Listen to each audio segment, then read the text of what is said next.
이제 드디어 가을의 정취를 느끼는 그런 계절이 돌아왔습니다. 이 계절이면 꼭 기억하고 싶은 생각나는 믿음의 시인 김현승님의 가을의 기도가 떠오릅니다. 이런 내용이죠. 가을에는 기도하게 하소서. 낙엽이 지는 때를 기다려 내게 주신 겸허한 모국어로 나를 채우소서. 가을에는 사랑하게 하소서. 오직 한 사람을 택하게 하소서. 가장 아름다운 열매를 위하여 이 비옥한 시간을 가꾸게 하소서. 시인 김현승에게는 여러 가지 별명이 따라붙습니다. 믿음의 시인, 영혼의 시인, 고독의 시인. 그러나 그분에게 가장 적합한 별명은 가을의 시인입니다. 가을의 고독감 속에서 그는 겸허하게 자신의 인생을 돌아보면서 그의 삶의 내면이 충실해지도록, 그래서 열매를 맺게 해달라고 기도하고 있습니다.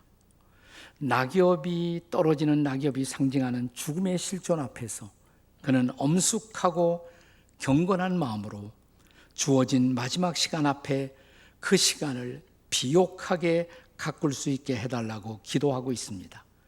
가장 아름다운 열매를 위하여 말입니다. 예수님도 지상에 계실 때 당신의 마지막 죽음의 시간을 앞에 두고 다락방 설교에서 사랑하는 제자들에게 주신 교훈 가운데 대표적인 요한복음 15장을 기억합니다. 나는 참 포도나무여 너희는 가지라. 시작되는 말씀 기억하시죠? 자, 요한복음 15장 5절 말씀을 함께 같이 읽겠습니다. 시작. 나는 포도나무요 너희는 가지라. 그가 내 안에 내가 그 안에 거하면 사람이 열매를 많이 맺나니 나를 떠나서는 너희가 아무것도 할 수 없습니다. 여기 예수님이 당신이 사랑하는 제자들을 부르시고 그들을 양육하고 훈련하시면서 그들에게 기대한 마지막 한 가지 열매였습니다. 오늘 누가복음 13장 본문에서도 예수님이 제자들을 향하여, 이스라엘 백성들을 향해서 피력한 최대의 실망 무엇일까요? 오늘 본문에 반복되는 말씀이 있어요. 열매를 구하였으나 얻지 못하고 라는 말씀입니다. 자, 본문의 6절 말씀을 다시 보겠습니다. 6절 다 같이 시작. 이제 비유로 말씀하시되 한 사람이 포도원에 무화과 나무를 심은 것이 있더니 와서 그 열매를 구하였으나 얻지 못한지라. 자, 오늘의 이 본문을 통해서 저와 여러분들의 삶의 주인 되신 예수님은 우리에게 한 가지 매우 중요한 질문을 던지고 계십니다. 그것은 열매 있습니까? 당신의 삶에는 열매가 맺혀지고 있나요? 자, 그렇다면 자연스럽게 다시 우리가 물어야 할 질문, 그 열매 맺는 삶의 비밀은 무엇입니까? 어떻게 그 열매를 맺을 수가 있을까요? 그 첫째 대답은 본문이 가르치는 대답, 먼저 회개해야 한다는 사실입니다. 따라서 하실까요? 먼저 회개하십시다. 옆에 사람 쳐다보시고 회개하십시다 한번 해보세요. 회개하십시다. 자, 우리가 열매 맺지 못하는 인생을 사는 것, 그것은 열매 맺지 못하고 살아가는 일상에 대한 우리의 진지한 회개가 없는 까닭이라는 것입니다. 우리가 회개라는 단어를 쓰면 우리는 얼른 연상하는 것이 아주 부도덕하게 인생을 살고 있는 사람들, 혹은 그러다가 인생의 비극을 만나 가는 사람들, 그런 사람들에게만 회개가 필요하다는 착각을 합니다. 그래서 어떤 사람들이 비극적 사고를 만나면 우리는 너무 쉽게 그것은 회개하지 않은 때문일 거야, 죄의 값이야, 이렇게 판단하기도 합니다. 오늘 본문에 앞서서 선행하는 말씀, 누가복음 13장 1절부터 5절 보시면 예수님 당시에 일어났던 두 개의 사고를 예수님은 사례로 들어 회개라는 주제에 대해서 우리에게 가르치십니다.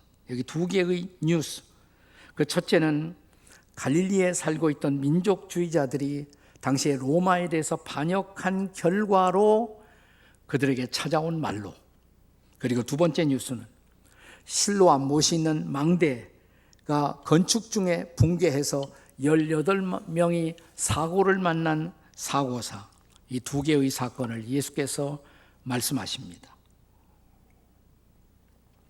자, 우선 첫째 사고, 갈릴리에 살고 있는 사람들이 예루살렘에 왔다가 당시에 유대 땅을 다스리고 있던 빌라도에 의해서 죽임을 당한 사건입니다. 갈릴리라는 북쪽에 있는 이 땅은 당시 로마에 대항하고 로마에 반역하는 민족주의자들이 살고 있었던 것입니다. 아마도 그들 중에 얼마가 예루살렘에 방문한다는 그 첩보가 빌라도 총독에게 보고가 된 것 같습니다. 그래서 그들이 예루살렘에 도착하자마자 체포되어 그들이 죽임을 당하는, 그들이 피로 자신들의 목숨을 제물로 드리는 사고가 발생했던 것입니다. 로마 시대, 로마를 건드리지 않고 평화롭게 살기를 원했던 사람들은 갈릴리 민족주의자들의 이런 말로가 저희들이 초래한 죄값이지 라고 생각했을지 모릅니다. 또 하나의 당시에 뉴스가 있었어요. 그것은 예루살렘에서 실로암 못이 있는 곳에 세워지던 망대가 무너져서 18명이 사고를 맞은 사건이었습니다. 아마도 실로암 망대를 세운 이유는 실로암 근처 수로가 매우 중요한 곳이기 때문에, 이 수로를 잘 보호하기 위해서 일하던 사람들이 수로 공사의 자원에서 일하다가 거기서 사고를 맞은 것입니다. 이 일꾼들은 대부분 로마와 좋은 관계를 맺고 로마에 부역하던 사람들이었습니다. 그런데 아마도 이 사고를 보고 당시의 민족주의자들은 그들의 죽음은 로마에 부역한 때문이라고, 그것은 신의 심판이라고, 그건 하나님의 심판을 맞아 죽어도 싸지, 아마 이런 판단을 하고 있었을 것입니다. 그런데 예수님은 이 두 가지 뉴스에 대해서 그들이 반로마주의자든 혹은 친로마주의자든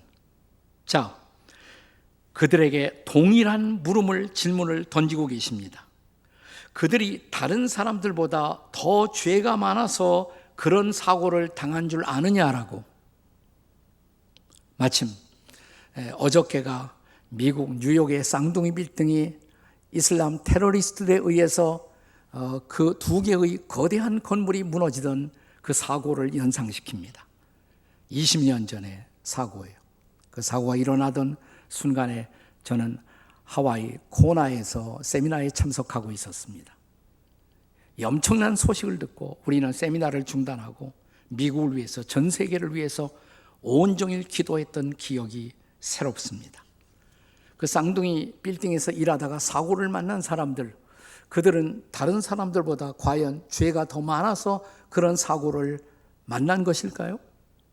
여러분은 어떻게 생각하십니까? 예수님의 대답은 뭡니까? 그들이 친로마주의자든 혹은 반로마주의자든 동일한 말씀을 주세요. 여기 본문 13장 3절과 5절에서 반복되는 예수님의 말씀 읽어보세요. 너희도 만일 회개하지 아니하면 다 이와 같이 망하리라. 근데 그들뿐만 아니라 여기 있는 너희들도 회개하지 않으면 결국 우리는 모두 이렇게 심판을 받는 것이라고. 다시 말하면 심판은 비극적 사건을 만난 사람들만 아니라 죄 있는 모든 인생에게 동일하게 예비된 사건이라는 것입니다.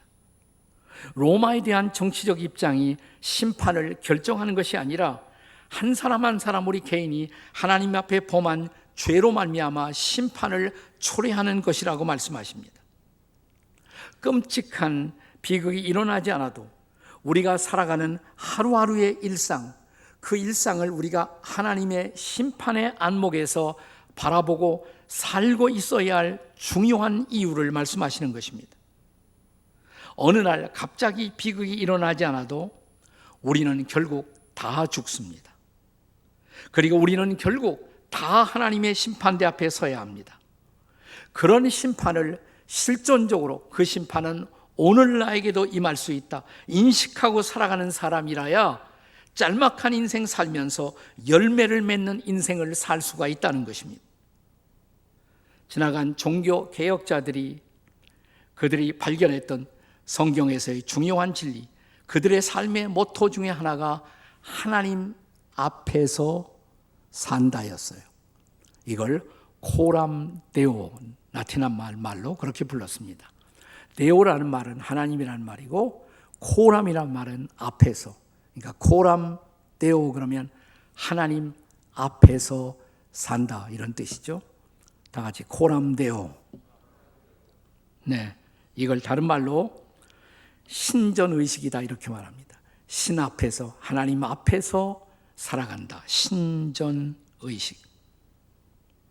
개혁자 루터는 하나님의 눈으로 나 자신을 보았을 때 내가 이제 예수 믿고 성경에 의하면 믿음으로 의롭다함을 받고 용서받고 의인이 되었지만 동시에 여전히 하나님 앞에서는 죄를 범하고 살아가는 죄인일 수밖에 없는 인생. 나는 의인이면서 동시에 죄인이다. 루터의 유명한 고백이에요. 그래서 그리스도인들은 지속적으로 회개하면서 살 수밖에 없는 존재라는 것입니다. 따라서 우리의 회개가 진지하고 철저한 것이라면 내가 회개한 결과가 세상에 나타날 수 있어야 돼요. 그래서 코람 데오라는 말과 함께 지나간 시대의 우리 신앙의 선배들이 붙들었던 또 하나의 중요한 모토가 있어요. 그걸 코람 문도 이렇게 말합니다. 코람 문도. 문도는 세상이라는 말이에요. 코람은 앞에서, 그러니까 세상 앞에서. 그러니까 세상 앞에서 우리가 회개한 증거가 나타나야 한다 이 말이죠. 다 같이 코람 문도. 크게 해보세요. 코람 문도. 또 하나는 뭐예요? 코람 데오. 하나님 앞에서 우리가 살아가는 사람이라면 세상 앞에서도 그 증거가 나타날 수 있어야 한다는 것입니다. 자, 다시 말하면 회개에 합당한 열매를 보일 수가 있어야 한다는 것이에요. 저 유명한 침례 요한, 세례 요한이 침례를 받으러 그들이 새 사람이 된 증거로 침례받기 위해서 나올 때 그들에게 외쳤던 메시지가 바로 이것이 아닙니까? 회개에 합당한 열매를 맺으라는 것입니다. 자, 우리가 물속에 들어갔다 나오는 것은 상징이에요. 새 사람이 되었다. 그러나 물속에 들어갔다 나왔다고 회개가 이루어진 것은 아닙니다. 회개의 열매가 있어야 합니다. 우리가 살고 있는 세상, 삶의 한복판에서 우리는 회개의 열매를 정말 드러내며 살고 있을까요? 그러니까 참된 회개는 열매가 입증하는 것입니다. 진짜 열매를 맺고자 하십니까? 그러면 진짜 회개하셔야 하는 것이죠. 자, 어떻게 열매를 맺는 인생을 살아요? 첫째는, 먼저는 회개해야 한다는 것입니다. 두 번째는 시간에 민감해야 합니다. 다 같이 시간에 민감합시다. 옆에 사람에게 쳐다보시고 시간에 민감합시다. 시간은 당신을 기다려주지 않습니다. 본문 7절을 보세요. 7절에 보시면 포도원 지기에게 이르되 내가 3년을 와서 이 무화과 나무에서 열매를 구하되 얻지 못하니, 그 다음에 뭐예요? 다 같이 찍어버리라. 어찌 땅만 버리게 하겠느냐. 일반적으로 무화과 나무는 3년이면 열매를 맺습니다. 그런데 3년이 되어도 열매를 맺지 못한다면 그 나무는 희망이 없는 나무죠.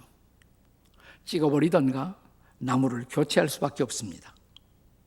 자, 이 3년이라는 시간은 예수님에게도 아주 의미 있는 시간이었습니다. 자, 예수님이 이 땅에 33년을 사셨지만 공적 생애, 사역을 했던 시간은 꼭 3년이었습니다. 이 3년 동안 예수님은 제자들을 부르셨어요.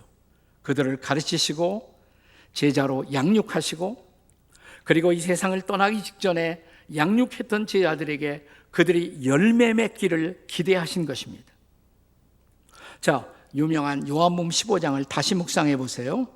어떻게 시작됩니까? 나는 참 포도나무요, 내 아버지는 농부라. 자, 그 다음 절 요한복음 15장 2절입니다. 15장 2절 다 같이 읽겠습니다. 시작. 무릇 내게 붙어 있어 열매를 맺지 아니하는 가지는 아버지께서 그것을 제거해 버리시고 무릇 열매를 맺는 가지는 더 열매를 맺게 하려 하여 그것을 깨끗하게 하느니라. 아멘. 자, 여기서 우리가 제거해 버린다는 단어가 나오니까 그냥 잘라버린다만 우리는 단순하게 생각할 수가 있습니다. 성경학자인 브루스 윌킨슨이 쓴 책 가운데 포도나무의 빌미라는 책이 있어요. 이 책에서 그는 제거해 버린다는 이 성경 원어의 단어가 아이로라는 단어라는 것을 기억하라고 말합니다. 아이로. 근데 아이로의 본래의 뜻은 뭐냐? 들어 올린다는 뜻이에요. 들어 올린다. 자, 포도나무 가지들이 이제 서서히 열매를 맺는 계절이 오면 가지들이 밑으로 처집니다. 그리고 가지가 땅을 기다 보면 먼지가 뒤덮이고 진흙이 묻고 곰팡이가 피게 되어 열매를 맺지 못한다는 것입니다. 자, 농부는 어떤 일을 합니까? 이 가지들을 들어 올립니다. 이렇게 가지들을 들어 올려요. 그리고 씻어주고 또 위로 묶어줍니다. 그리고 시시때때로 가지치기를 합니다. 가지치기를 해요. 그래야 열매를 맺는다는 것입니다. 알차고 풍성한 열매를 맺게 되는 것입니다. 자, 가지를 칠 때, 들어 올리고 가지를 칠 때 이것은 포도나무 자신에게는 고통스러운 경험입니다. 하지만 이런 고통, 이런 고난이 없이는 포도나무 가지는 열매를 맺을 수 없는 것입니다. 우리 인생도 열매를 맺기 위해서는 때로는 이런 고통을 통과하게 됩니다. 때로 이런 고통은 나 자신의 실수 때문에 오는 고통일 수도 있어요. 때로는 나의 실수와 상관없이 하나님의 주권적 섭리 가운데 주어지는 역경과 고난일 수도 있습니다. 어떤 경우이든 우리 인생에서 더 많은 열매를 맺기 위해서 우리는 이제 인생의 고난을 감수하고 그 고난 속에서 하나님이 주시는 레슨, 교훈을 얻고 믿음의 성숙을 가져와야 열매가 맺혀지는 것입니다. 그래야 우리는 하나님께 쓰임을 받고 더욱 풍성한 열매를 맺는 삶을 살게 됩니다. 그런데 이런 고난의 시간, 그리고 열매 맺음의 시간은 항상 있는 것이 아니에요. 한정되어 있습니다. 그리고 그 시간은 곧 지나갑니다. 빠르게 지나갑니다. 중요한 것은 이 시간을 배워야 할 학습의 시간으로 민감하게 반응하며 배울 것을 빨리 배우고 지나갈 수 있어야 한다는 것입니다. 자, 예수님이 제 아들과 함께하던 3년의 시간, 바로 그런 시간이었습니다. 이 3년 동안 제자들은 배울 것을 배우고 그리고 이제 땅끝까지 나아가 사도로서 사역을 통해 열매를 맺기를 기대한 것입니다. 사랑하는 여러분, 오늘을 살고 있는 우리에게도 우리가 예수님의 제자로서 배울 수 있는 시간이 항상 있는 것이 아니에요. 자, 제가 우리 지구촌교회를 개척하고 지구촌교회 여러 교육 프로그램을 디자인하면서 우리 교회 성경 공부 혹은 제자훈련의 과정, 이것을 여러분들이 시간을 올인해서 치열하게 이렇게 공부하면 3년이면 다 끝나요. 3년이면. 네. 언제 끝나는지도 모르는 사람도 있을 거예요. 그러니까 올인해서 열심히 하시면 3년이면 대부분 할 수가 있습니다. 그리고 우리가 항상 배울 필요가 없어요. 어느 정도 배우고 나면 그 다음에 중요한 것은 계속 배우는 것이 아니라 만년 학생으로 있는 것이 아니라 사역을 해야 돼요. 그리고 열매를 맺어야 하는 것입니다. 그것이 주님의 기대인 것입니다. 그래서 우리는 시간에 센시티브할 필요가 있어요. 또 그런 배울 수 있는 시간을 주님이 항상 우리에게 주시는 것이 아니란 말이죠. 그분이 허락하시는 어떤 시간, 그 시간을 붙들어야 합니다. 그래서 바울 사도도 우리에게 계속 주시는 말씀이 세월을 아끼라. 에베소서 5장 16절의 말씀이에요.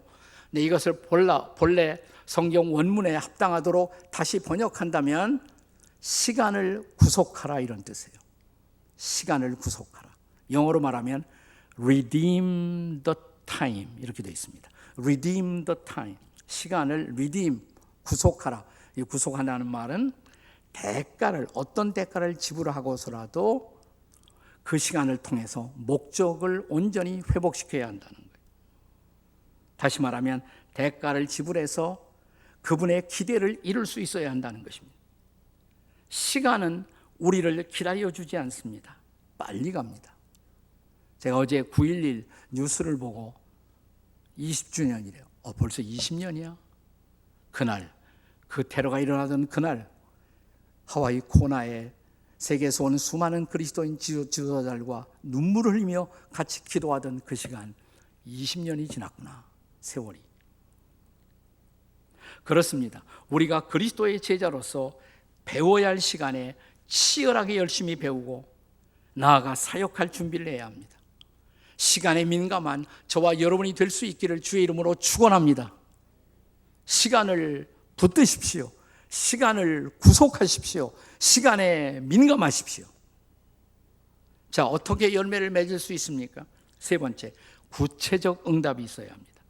본문의 8절 말씀을 보겠습니다. 같이 읽습니다. 시작. 대답하여 이르되 주인이여 금년에도 그대로 두소서. 내가 두릅하고 거름을 주리니. 자, 여기 포도원 지기는 시간을 달라고 호소합니다. 주인을 향해서 한 번만 더 기회를 주세요. 그리고 자기의 계획을 말합니다. 자기의 계획. 제가 땅을 두릅하고 거름을 주겠다고. 그렇게 한다면 그게 순종의 시작이죠. 열매를 맺는 삶을 향한 응답의 시작입니다. 회개에 합당한 열매를 맺기 위해서는 구체적 응답이 있어야 할 것입니다. 그렇지 않다면 회개는 밤낮 회로 끝나요. 회. 뉘우칠 회죠. 회개, 뉘우칠 회. 근데 뉘우치기만 하는 것으로는 회개가 아니에요. 개가 있잖아. 개가 고쳐져야 한단 말이죠. 변화가 와야 한단 말이죠. 행동할 때, 순종할 때, 응답할 때 비로소 회의 개가 이루어지는 것을 믿으시기 바랍니다. 요한복음 15장에 보면 주께서 제 아들에게 가장 절실하게 기대했던 열매, 가장 중요한 열매는 사랑의 열매예요. 자, 요한복음 15장 9절 같이 읽습니다. 시작. 아버지께서 나를 사랑하신 것 같이 나도 너희를 사랑하였으니 나의 사랑 안에 거하라. 사랑 안에 거하는 사람이 되는 것, 이게 주님의 기대예요. 자, 요한복음 15장 12절 같이 읽습니다. 시작. 내 계명은 곧 내가 너희를 사랑하는 것 같이 너희도 서로 사랑하라 하는 이것이니라. 우리가 사랑하는 사람이 되는 것, 그게 예수님의 제자가 된다는 가장 중요한 의미예요. 사랑은 성령의 열매에서도 첫 번째가 아닙니까? 매일 성경 가지고 큐티하신 분은 오늘 아침이 바로 갈라디아 5장 22절 성령의 열매 그 대목이 아닙니까? 성령의 열매 첫째가 뭐예요? 사랑과 희락과 이렇게 가잖아요. 오늘 설교 서두에 소개한 시인 김현승 님이 사랑하게 하소서, 오직 한 사람을 택하게 하소서. 그분의 결단이죠. 사랑은 한 사람에게서 시작되는 것입니다. 제가 모든 인류를 사랑하겠습니다. 그건 뻥이에요, 뻥. 인류를 사랑하려면 옆에 있는 구체적인 한 사람을 사랑하는 것으로 시작되어야 합니다. 그동안 사랑하지 못했던 한 사람, 사랑하기 어려웠던 한 사람을 택하여 사랑을 시작할 때 우리 인생은 바뀌는 것입니다. 열매를 맺는 것입니다. 그리고 요한복음 15장이 강조한 또 하나의 열매가 있어요. 그것이 전도의 열매입니다. 사랑이 인격의 열매라면 전도는 사역의 열매라고 할 수가 있습니다. 자, 요한복음 15장의 제일 말미 26절을 보겠습니다. 같이 읽습니다. 시작.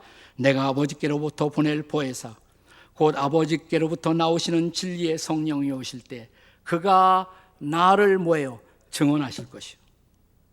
성령이 하시는 일, 그리스도를 증언하는 것이에요. 성령으로 말미암아 맺어야 할 열매, 증거의 열매, 증언의 열매, 전도의 열매입니다.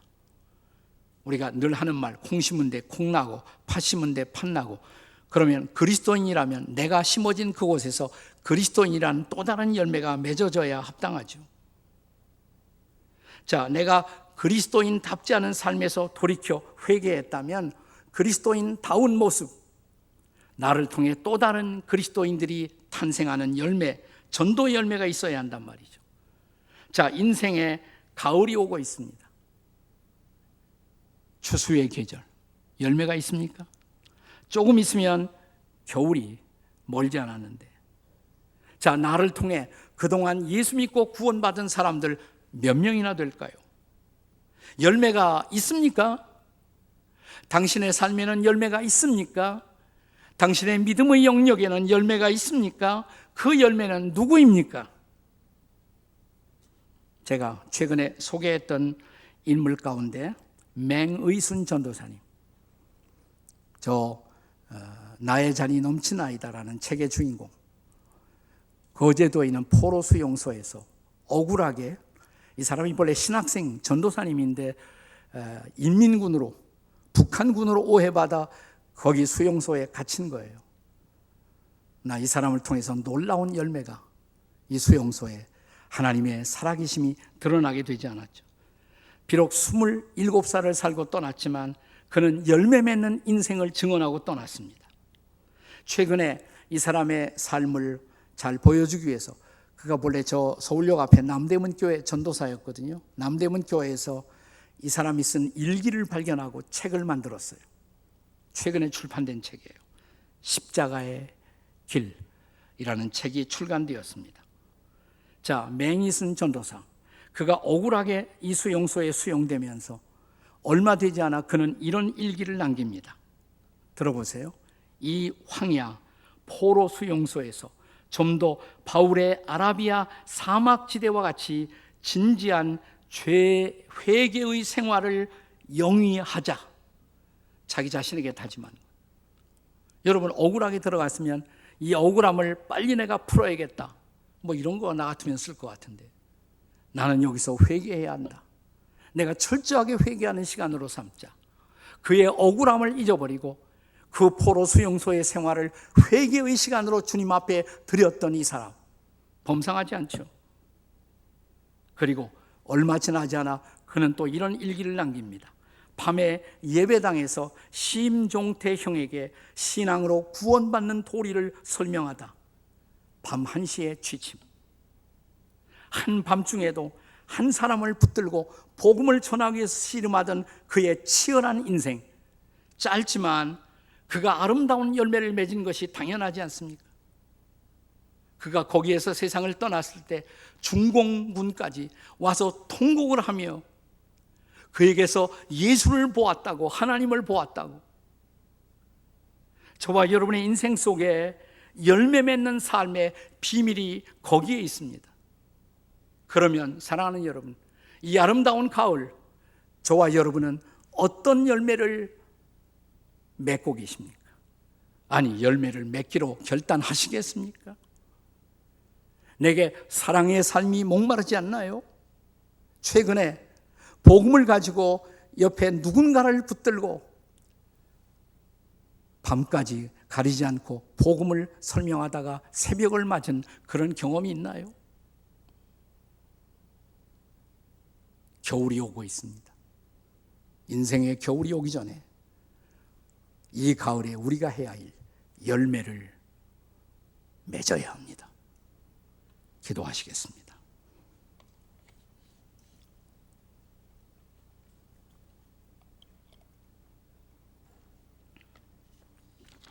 어쩌면 코로나를 핑계로 우리는 사랑도 망각하고 전도도 망각하고, 그래서 내 가슴이 광야가, 메마른 광야가 되지 않았는지요. 오늘 여러분의 오른손을 가슴에 얹고 한번 이렇게 기도해 보십시오. 주님, 제가 사랑을 망각했습니다. 전도를 망각했습니다. 저를 용서해 주십시오. 다시 주시는 시간, 내가 이 땅에서 얼마를 살든지 사랑하다가 전도하다가 주 앞에 서게 해 주시옵소서. 우리 통성으로 같이 기도하시겠습니다. 다 같이. 주님, 우리가 기도합니다. 우리가 그동안 사랑하지 못했고 전도하지 못했던 우리를 용서해 주십시오. 사랑받기 위해, 사랑 전하기 위해 주님이 나를 택하시고 이 땅에 심으신 그 이유를 증명하기 위해 다시 살아가는 우리, 다시 일어서는 우리, 다시 믿음으로 걸어가는 우리가 되게 해 주시옵소서. 당신은 사랑받기 위해, 그리고 그 사랑 전하기 위해 주께서 택하시고 이 땅에 심으셨네. 또 하나의 열매를 바라시며, 하나님이 나를 선택하시고 이 땅에 심어주신 이유, 누군가를 사랑하고 누군가에게 복음을 증언하기 위해. 그렇다면 그 열매를 서둘러 맺는 우리가 되게 해 주시옵소서. 겨울이 오기 전에 그렇게 해 주시옵소서. 예수님의 이름으로 기도합니다. 아멘.